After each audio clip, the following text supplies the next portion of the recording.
Good morning. Welcome to the fourth lecture of this week 6 of this ongoing course on understanding and reducing greenhouse gas emissions. We are specifically looking at the contribution of building design and construction towards GHG emissions and the reduction for scope 1 and 2 emissions. In today's lecture, we are going to look at natural ventilation and mechanical ventilation in buildings, and we will see strategies how to reduce the energy consumption when we are attempting natural ventilation. In the previous lecture, we looked at some of the advanced passive design strategies. Some of these strategies also talked about natural ventilation, but mostly the strategies that we have seen in the yesterday's lecture and the lecture before that, where we talked about passive design strategies, is about maintaining a thermally comfortable environment, and we had less focus on the air speed, the air movement inside the buildings. In today's lecture, we are going to focus on different types of natural ventilation which can take place in the building, the passive ventilation, types of ventilation systems, the mechanical ventilation. So, we are largely going to focus our discussion on different ventilation strategies that can be employed in the building.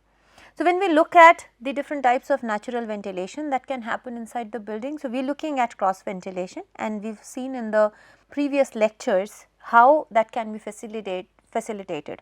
So, we are looking at provision of fenestration, it could be doors or windows or ventilators on opposite or adjacent walls. And in case we have opening only on one facade, then we are looking at single sided ventilation, in that the same window, the same fenestration, when we are looking at a wall section. So, we are looking at the same fenestration acting as an inlet as well as an outlet, and thereby reducing the circulation of air within the space. While in cross ventilation, we are actually looking at the ventilation through the entire space, and in case we have fenestrations which are provided on different levels. So, in walls as well as roofs, then we are talking about stack ventilation. This effect can be enhanced with the help of strategies such as what we have seen yesterday, which is wind towers. So, in case the second opening, which is in a different element, it is enhanced. Here the stack effect is further pronounced. So, if we are providing fenestration at different levels is what the third type of natural ventilation which will happen. When we say different types of natural ventilation, we are thereby meaning how the air circulates within the room. So, that is the typology we are talking about. So, this one is stack ventilation. Now, with this understanding, let us look at some of the strategies of passive ventilations. A lot of these strategies may seem very simple, but unfortunately, we are not employing them in our buildings, especially the commercial buildings, the office buildings. In residential buildings, since it is single ownership, individuals are responsible for the energy consumption and also for paying the bills. So, a lot of these strategies are employed in residential buildings, but the moment we are talking about commercial buildings, the offices, we are not employing these strategies. So, today we are going to quickly look at the operable windows, buffer spaces and double facades. Building shape, space planning and orientation is something that we have already seen in the second lecture of this week. We will quickly go through it over again, how it aids in facilitating natural ventilation. Then strategic architectural features, openings into corridors, central atrium. This also we have seen when we were discussing about courtyard and how it facilitates the ventilation. It kind of induces the ventilation in the building, and wind towers also we have seen. Now, the first and the most important element which facilitates natural ventilation is windows and shades. Now, when we say windows and shades, so windows facilitate two things: one, ventilation, and second, daylighting. Now, here we are focusing on ventilation. Shades also help us to control this lighting, the amount of light and ventilation that can be facilitated through the window.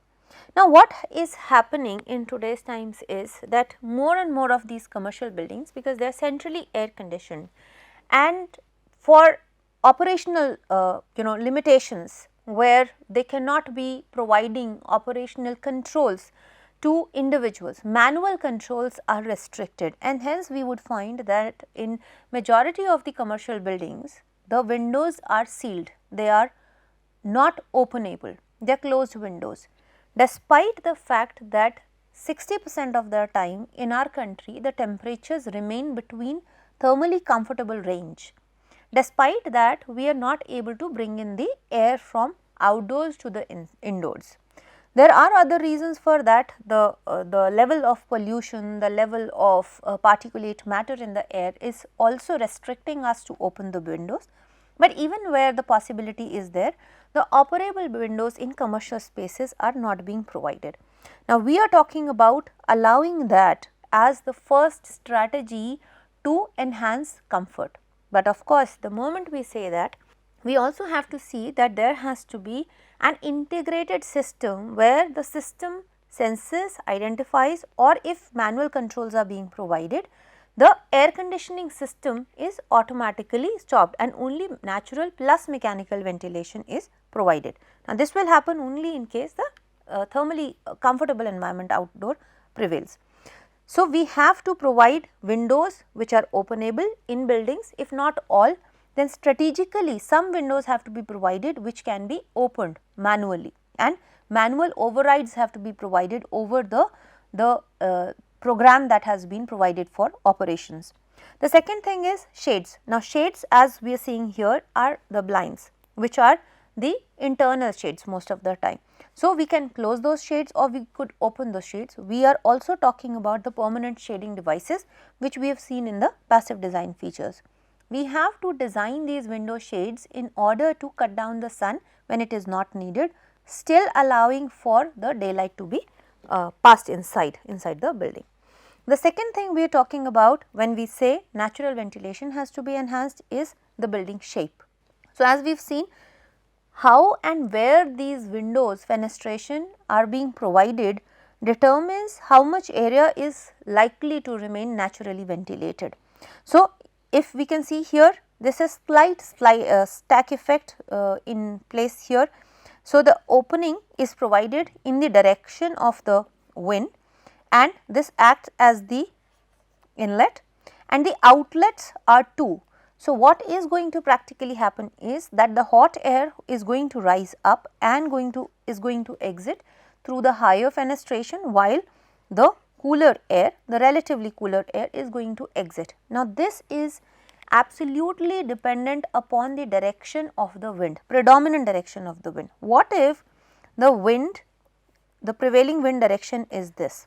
What happens in this case? In this case, the wind will also enter from this fenestration which is provided at the top, and in that case the hot air will not be able to escape as comfortably as we are seeing in this configuration. So, what we see here is that the placement of window with respect to the building shape and the placement of window with respect to the wind's direction becomes extremely critical, crucial. We have seen earlier, suppose we have fenestration which has been provided on two opposite ends. Now, if we are looking at the windward direction, if it is like this at 45 degrees or perpendicular to the wind direction, it works. So, this is how the movement of wind is going to happen and the remaining area getting eddies of the ventilation. However, if we provide the window in a manner that it is parallel to the direction of wind, there will be very small amount of ventilation that will take place and there will only be small eddies forming in the in a small area which is just close to the windows, and rest of the room is not going to have any ventilation happening. So, building shape and then placement of fenestration depending upon the wind's direction is what we are going to look at when we want to provide for natural ventilation. We have already seen the space planning and orientation, vegetation and buildings, they shadow each other, they create negative spaces as far as natural ventilation is concerned, they create shaded spaces where we will not receive wind. For example, if we look at this particular diagram where 4 buildings have been provided. Now, if this is the prevailing wind direction, we are not going to have any wind here. So, this surface of the second building is not going to get any wind despite being perpendicular to the windward direction. So, we have to see how these shaded areas, how these shadow areas are going to get created. Preferably, the fundamental should remain that if we have to provide a window for natural ventilation, then it has to be between 45 to 90 degree of the windward direction. So, if this is the windward direction, at max we can provide a window which is up to 45 degrees of that angle. Anything beyond that will not help in natural ventilation. Next, we are talking about openings to corridors.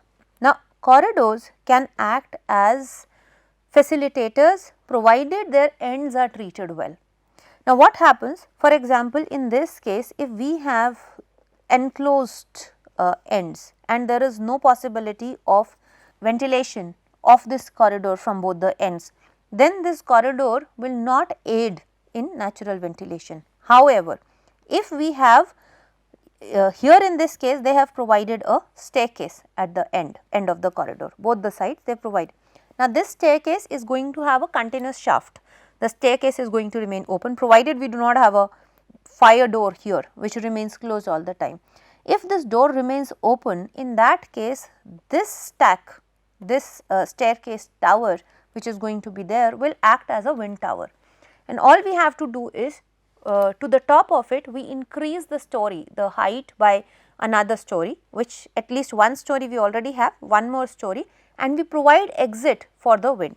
So, what we are looking at here is, suppose these are the different floors that we are talking about, say this is a section through the corridor, and then towards the end we have this staircase which is running, and we have one more story, and towards the top we create these vents. They can be provided with mechanical exhausts which run. Now, each of this corridor is going to exhaust the air through these vents is what we are talking about, and the windows which have been provided in these rooms will act as inlets. Now, in which direction would we provide that? So, we are talking about say 45 degrees to the prevailing wind direction, or preferably perpendicular, but in that case what we are seeing is that we will have this side as a shaded area. We will not have wind coming into this side, but what will happen if we forced ventilate this corridor, since there is negative pressure here, but in that case we are also recommending to open these doors. There has to be opening so that there is circulation, and when there is negative pressure there will be air which will be drawn into the room from the opposite side even when it is a shadow area. So, corridors can facilitate, but their ends have to be treated well. Preferably this is the best arrangement that we can have, where we have a tower towards the end and it exhausts the air from the corridor, from each corridor, and thereby allowing the windows to draw in more air. So, this is a simple strategy or design strategy, but it facilitates natural ventilation. Wind towers and wind catchers, we have already seen how it works both ways. It can act as an exhaust or it could act as a supplier, and if we add the sprays, water sprays into that, it becomes a down draught and it will further aid in cooling, which is what you must have seen in case of traditional desert architecture, the arid, semi-arid architecture, the Middle East architecture. The central atrium, the courtyard, it could be open to sky or may not be open to sky, also aids in that. Also, what we plant here in the bottom will determine how much of ventilation is going to happen through that. Now, we also have to see that there are multiple factors which will affect this. If you remember yesterday's discussion, we were talking about thermal mass on both the sides and the courtyard in the center. Now, we were assuming only 2 stories and then there was a courtyard. Now, assuming a case like this where there are multiple stories, there is, except for the noon time when the sun is absolutely on our heads, this courtyard is not going to receive much sun. So, there is no point providing a hard surface because it is not going to get heated up enough through the solar radiation. So, what we will have here is that we can actually have vegetation, a green cover here. Now, what will that green cover facilitate? It will maintain the environment as cooler, and what it will do is that in general it will allow the air, warmer air to escape. So, ventilators of each side will help in drawing air out, because this top level is going to be hotter than the bottom layers. So, in general the courtyard or the atrium is going to help in exhausting the air at upper levels, while at the bottom ones the vegetation is going to help in creating a more comfortable microclimate, a climate which is microclimate which is at a lower temperature. So, this is how atriums will aid and facilitate. In addition, we are not discussing about daylighting here, but these strategies, most of these strategies will also help in bringing in some daylight. So, we will also have to weigh the benefits that are coming from reduction of requirement of energy for artificial lighting. Then we have also seen the role of vegetation in the previous lecture, re-emphasizing it again for natural ventilation. The height of vegetation and the placement of vegetation affects the natural ventilation inside the building significantly. So, if we have trees which are right at the level where the window is, then we are going to have the ventilation which is significantly reduced, while if we have trees which are slightly higher, their canopies are higher than the window level, in that case the air will be cooler underneath the trees and it will help in natural ventilation and of air which is slightly cooler than the ambient air temperature. So, the size of the tree that has to be provided, vegetation that has to be provided, and also the proximity of it to the building is going to determine how much of shadow for wind is going to be created and how much of ventilation is going to be facilitated.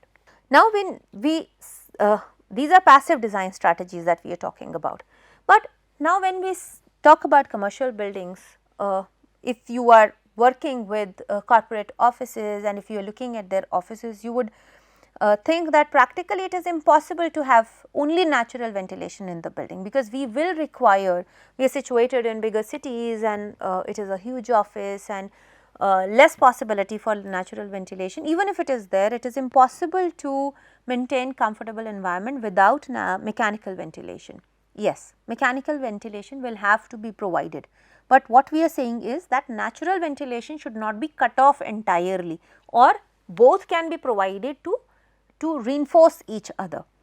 Now, in a lot of cases what we would see that it is only mechanical ventilation through the ducts, through the air tubes that we provide, and there is no possibility. So, what we can actually do is we can have both natural ventilation as well as mechanical ventilation. So, in case what we have seen, I am not even talking about air conditioning here, I am only talking about ventilation. So, what we have seen in case of wind tower, we allowed the air to come in through the windows at lower level and the exhaust is there through the wind tower where mechanical exhaust has been provided. Now, what is this? This is supply is natural and the exhaust is mechanical. So, we are exhausting mechanically and drawing in naturally.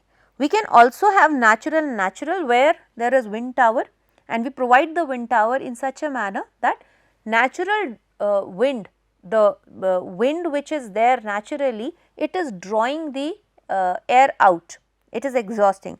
So, it could be both natural, it could be the other way around, here mechanical and natural. For example, we can have earth air duct here, earth air tunnel here, and we might be providing a pump, a fan, which will help us in drawing the air through that earth air duct mechanically, and it will be exhausted through the tower, probably the staircase duct naturally. So, that could also be a possibility. We can have multiple scenarios, and what we are normally doing here is mechanical and mechanical. A lot of times we are supplying the air mechanically and exhausting the air also mechanically. What we have to aim is the energy is going to increase linearly like this. What we have to try doing is a system which is both natural and natural. It could be seasonal, it could be diurnal, that sometimes of the day we need to add mechanical ventilation, In certain seasons we might be needing more mechanical ventilation, while in comfortable seasons we may not be needing mechanical ventilation at all. So, it is going to be a mix of that. So, particularly in case of India, we are a tropical country and predominantly a warm country, large geographic area of our country, and throughout the year, for large time of the year, remains comfortable, and we can open the windows. So, there we have to try to have mixed mode, where we have HVAC, we also have mechanical ventilation, but we also have the possibility for natural ventilation. Now, when we are talking about ventilation systems, we can also have advanced measures such as energy recovery.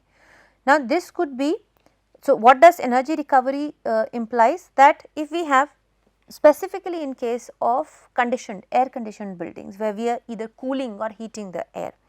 So, if the outdoor air is slightly warmer and the indoor air is maintained at a lower temperature, in that case when we are exhausting the air, this exhaust, for example, these are the two ducts. So, this is the exhaust duct and this is the supply duct.